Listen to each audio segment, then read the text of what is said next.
ہوگی اگر وہ تھوڑا بہت اپنا کلام بھی سنا سکے. جزاکم اللہ. پروفیسر مبارک احمد صاحب آپ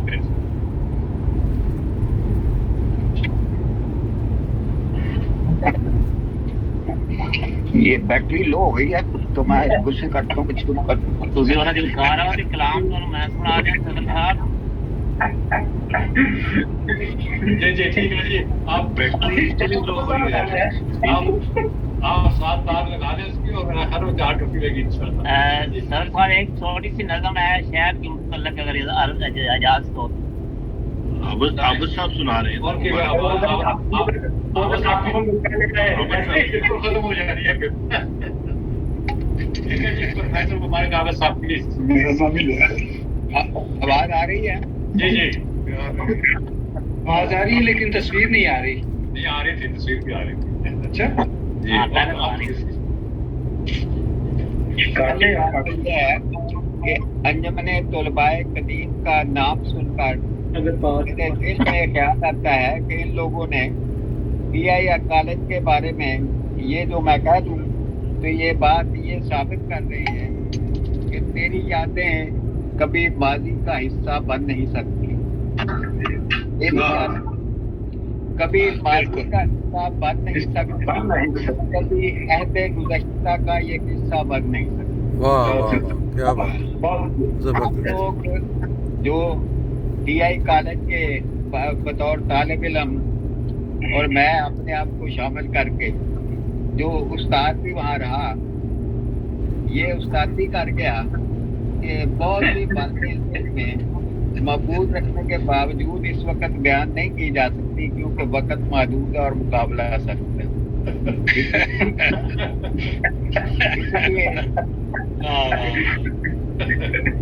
پہلے تو بھٹی صاحب کے انہوں نے میرا ذکر کیا تو میں بھٹی صاحب سے شناسا ہوں اور میں ان کے مقابلے بھی ان کو ووٹ بھی دیتا رہا ہوں کیونکہ میں ان سے 1 سال پیچھے تھا.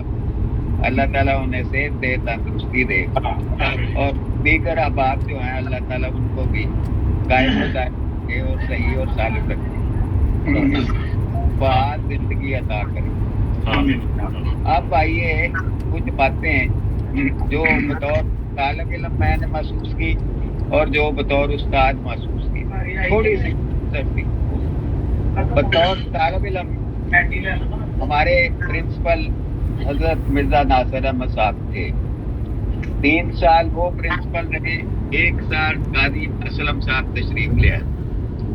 تو یہ ہمارے بطور طالب علمی کے زمانے کے پرنسپل تھے. پہلے مرزا ناصر احمد صاحب جو حضرت خلیفۃ المسیح ثالث ہوئے, اور دوسرے تھے قاضی محمد اسلم صاحب. وہ 1 سال کے لیے میرے دوران تعلیم, میں 62 سے 66 تک بطور طالب علم وہاں رہا. اور وہاں جب میں کالج میں داخل ہوا اس وقت المنار کے ایڈیٹر تھے ارشد ترمذی صاحب اور ان کے ساتھ ہوتے تھے رشید جاوید صاحب. اب یہ دونوں مرحوم ہیں. ان کے دور میں جب داخل ہوا کیونکہ میں اسکول سے ہی اپنی غزلیں نظمیں بھیجتا تھا تو انہوں نے مجھے پہلے جاتے ہی ایڈیٹر بنا لیا, ساتھ اپنے معاون ایڈیٹر, یہ چیف ایڈیٹر ہوتے تھے, تو میں ان کا نائب مدیر ہو گیا. تو پہلے شروع میں جا کے تو یہ ہوا. پھر بعد میں اردو میں تھوڑے عرصے کے بعد سیکرٹری کا انتخاب ہونا تھا تو انہوں نے مجھے سیکرٹری منتخب کر لیا. تو بعد میں اردو کا سیکرٹری ہو گیا پروادی صاحب ہمارے انچارج ہوتے تھے, اور شاہ صاحب یونین انچارج ہوا کرتے تھے. یہ حبیب اللہ طارق صاحب, عبد الکریم خالد صاحب اور جناب تیسرے ان کے ساتھ میرا خیال ہے کہ وہ ایک اور کیا مطلب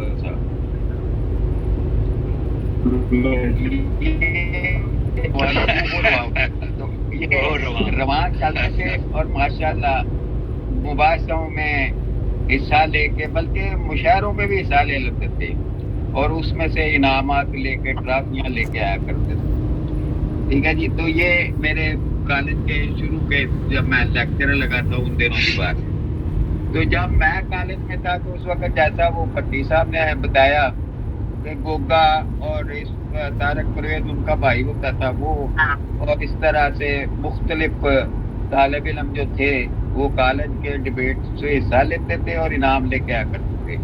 کالج بحیثیت جو اضافی جو علمی جو مقابلے ہوتے تھے ان میں کالج میں بہترین قسم کے جو مباحثات ہوتے تھے جو ساری رات بعد دفعہ جاری رہتے تھے.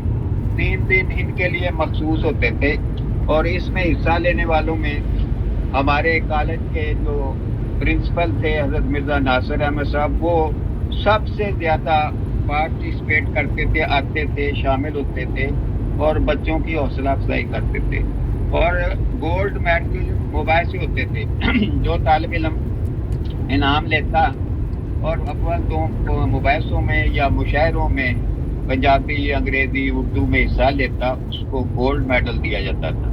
اس لیے بڑے بڑے دور سے طالب علم وہاں پہ آتے تھے جب میں طالب علم تھا, اس وقت کی بات کر رہا ہوں. اس کے علاوہ کالج میں مشاعرے ہوا کرتے تھے. پرواری صاحب بڑے بڑے شاعروں کو وہاں پہ مدعو کرتے تھے جس میں قتیل صفائی وغیرہ, نظر نقوی صاحب, کلیم عثمانی صاحب, طفیل شاعری صاحب, شریف صاحب, ثاقب سیمنی صاحب اور دیگر کئی شعراء جو ہیں وہاں پہ آیا کرتے تھے اور بزم اردو کے تحت مشاعروں میں شرکت کرتے تھے. اس طرح یہ جو تھے بزم اردو کے دیگر اجلاس, اس میں یاد ہے مجھے منظور قادر صاحب تشریف لائے جو سابق وزیر خارجہ تھے. ایسے ظفر تشریف لائے جو وزیر قانون رہے تھے. اس طرح بڑے حمید احمد خان صاحب آئے جو وائس چانسلر بھی تھے اور ایک کانوکیشن میں بھی تشریف لائے. کالج ہر لحاظ سے اتنا اہم ہوتوں پر سمجھتے تھے لوگ اس کو منصب پر یا مرتبے پر کہ بعد میں لوگ یاد کیا کرتے تھے. جب میں ایم اے میں داخل ہونے کے لیے پنجاب یونیورسٹی میں گیا تو ہمارے ہیڈ آف ڈپارٹمنٹ جناب ڈاکٹر عبادت ریلوی صاحب نے مجھے پوچھا آپ کہاں سے آئے؟ میں نے کہا میں ٹی آئی کالج ربوا سے آیا ہوں. کہنے لگا اچھا وہ باسکٹ بال اور روئنگ والا کالج؟ میں نے کہا جی وہی کالج. یہ اندازہ لگا دیں کہ کہاں اردو ڈپارٹمنٹ جن کو کوئی شعر و شاعری یا ادب سے دلچسپی ہوتی تھی, لیکن اس کے باوجود عبادت ریلوی صاحب نے کہا کہ اچھا روئنگ والا اور باسکٹ بال والا کالج, یعنی ہمارے کالج کی شہرت ان کی وجہ سے تھی اور دور تک تھی. یہ نہیں کہ اب بھی جبکہ کئی سال ہو گئے, وہ کہتا نا دلاور پکار حالات حاضرہ کو کئی سال ہو گئے, تو اس بات کو کئی سال ہو گئے حالات حاضرہ میں اب بھی ہمارے ادارے کا نام جو ہے مشہور و معروف ہے. اور اب بھی ہمارے طالب علم جو ہیں وہ بعض دفعہ ہم جائیں تو اب بھی وہاں ملتے. ہمارے ایک دوست ہیں, کہتے میں ایک گاؤں میں جو چھوٹا سا علاقہ تھا, کیا نام لیتے تھے اس کا, وہاں پرنسپل تھا, تو وہاں کے پرنسپل کو بابو بلوال کہتے ہیں وہاں کی پرنسپل کو پہلے وہاں کے جو یونین کے پریزیڈنٹ تھے اس کے پاس جانا پڑتا تھا, جو میونسپل کمیٹی کے چیئرمین سمجھتے وہاں جانا پڑتا تھا. تو کہتے ہیں میں وہاں جب گیا تو وہاں جو چیئرمین صاحب تھے انہوں نے مجھے پوچھا آپ کہاں سے آئے ہیں؟ میں نے کہا میں ربوا سے.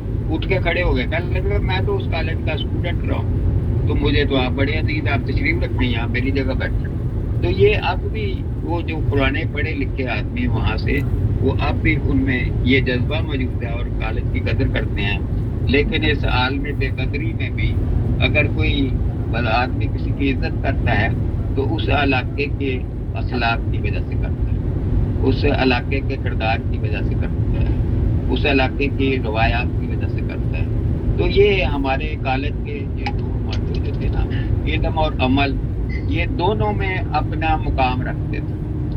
ابھی بہت سے احباب نے یہ ذکر کیا کہ وہ کردار سازی کرتے تھے, وہ اخلاق میں ان کو مرتبہ دیتے تھے, اخلاق میں اعلیٰ سے اعلیٰ کردار پیش کرنے کی کوشش کرتے تھے. تو یہ سلسلہ ہمارے کالج کی بنیاد تھا اور یہ سلسلہ قائم رہا. لیکن بڑی بدقسمتی اس وقت ہوئی جب کالج کو معیار لیا گیا, تو اس دور میں آخر میں ہم بھی وہاں پہ رہے, لیکن یوں معلوم ہوتا تھا کہ زاغوں کے تصرف میں عقابوں کے نشے میں. کہاں حضرت مرزا ناصر احمد صاحب پرنسپل تھے اور وہاں وہ آدمی آ گئے جو وہاں پہ میز پہ ٹیبل پہ ٹانگیں بیٹھا کرتے تھے. جو ان کے سامنے پرنسپل کی کرسی ہے اس کے سامنے جو ٹیبل پڑی ہے وہ اس پہ کرسی پہ بیٹھا ہوتا تھا اور ٹانگیں رکھ کے وہاں پہ بیٹھتے تھے.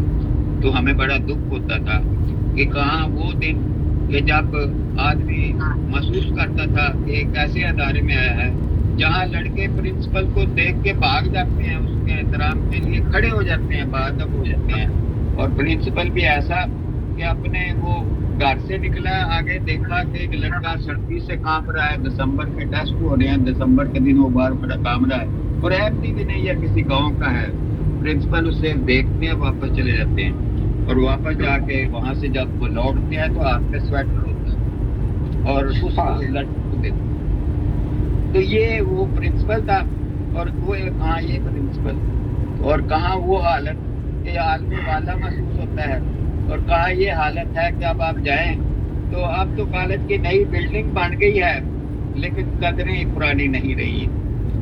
اب کالج جو ہے وہ ایک جگہ پرانے کالج میں جو ہمارا حصہ ہوتا تھا فزکس کا، وہاں پر کسی نے لکھا ہوا تھا یہ کالج ہے یہ قبرستان۔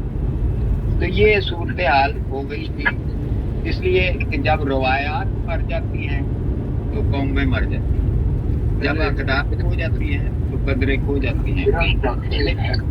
لیکن اب صورتحال یہ ہے کہ وہاں پہ بہت سے لڑکے پڑھتے ہیں لیکن وہ پڑھتے نہیں ہیں، میرا خیال ہے کہ سگریٹ پینے کے لیے کھیلنے کے لیے آتے ہیں۔ میں ریٹائر ہونے کے بعد کالج گیا ہی نہیں کبھی، ایک دفعہ گیا تھا تو میں نے دیکھا، وہ کافی سال پہلے کی بات ہے کہ میں گیا تھا تو دیکھا کہ بیالوجی ڈپارٹمنٹ کے سامنے برآمدہ جو ہوتا تھا اس میں کوئی امتحان ہو رہا تھا، اور لڑکے جو ہے وہ اینٹیں رکھ کے، جس طرح پرائمری اسکول میں اگلی ہم بیٹھا کرتے تھے وہاں اینٹیں رکھ کے بیٹھ کے اور پرچہ دے رہے تھے۔ تو یہ حالت ہو گئی تھی، لیکن ہمارے دلوں میں جو کالج زندہ اور پائندہ ہے وہ جیتا جاگتا تھا، زندہ تھا، جہاں کردار بھی زندہ تھا اور وہاں پہ چیزیں بھی زندہ تھی، اور اساتذہ جو تھے وہ سارے کے سارے اظہار پسند تھے، اور ان کی اظہار پسندی کا عالم یہ تھا کہ کوئی بھی آدمی ایسا نہیں ملتا تھا جو آپ کو ایسا نظر آئے جو ڈیووشن نہ کرتا ہو، جو کہ اس طرح نہ رہتا ہو جس طرح کہ وہ صبح سے لے کے بعد میاں دارالعلوم چار بھی تھے جو شام 3 تک 4 بجے تک وہی رہتے تھے، اور اپنا خون جگر اس میں شامل کر کے اس کالج کو مرتبہ دیتے تھے کہ جس سے یونیورسٹی کے امتحانات میں بھی اور بورڈ کے امتحانات میں بھی لڑکے اول پایا کرتے تھے۔ وہاں حمید احمد خان پیدا ہوتا تھا، وہاں پہ اعجاز الحق پیدا ہوتا تھا، وہاں عنایت اللہ منگلہ پیدا ہوتا تھا، وہاں سعید چونڈا پیدا ہوتا تھا، اور بہت سے بچے جو تھے جو بعد میں ڈاکٹر بنے، انجینئر بنے، وہ وہاں پیدا ہوتے تھے۔ جب نیشنلائز ہو گیا تو اس کے بعد میں کالج میں پڑھاتا رہا ہوں۔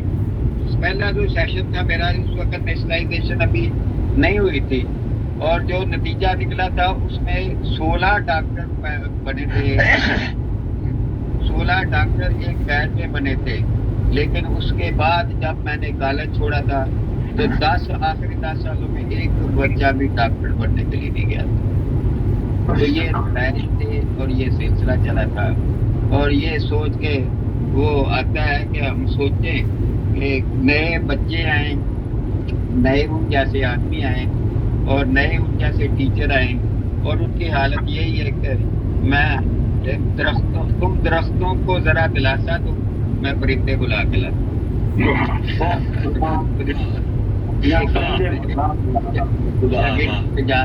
شجاعت ملک نے مجھے شعر بھیجا تھا، مجھے بڑا پسند آیا کہ تم درختوں کو ذرا دلاسا دو، میں پرندے بلا کے لاتا۔ یہ کہ ہم وہ پرندے کہیں سے ڈھونڈ کے لائیں جو وہاں چہچہائیں، بولیں، اور نئے سرے سے وہ آواز دیں جو دنیا میں پھر سے ٹی آئی کالج کو بلند کر دیں۔ مرتبہ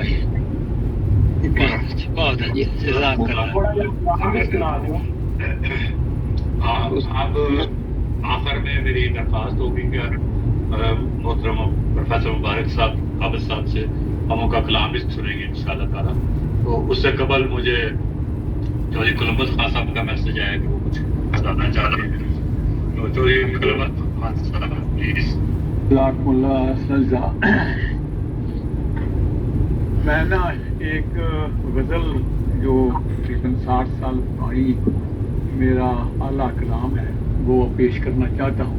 اور حبیب اللہ طارق صاحب اس کے شاہد بھی ہیں. کسی سے آج کل میری ملاقات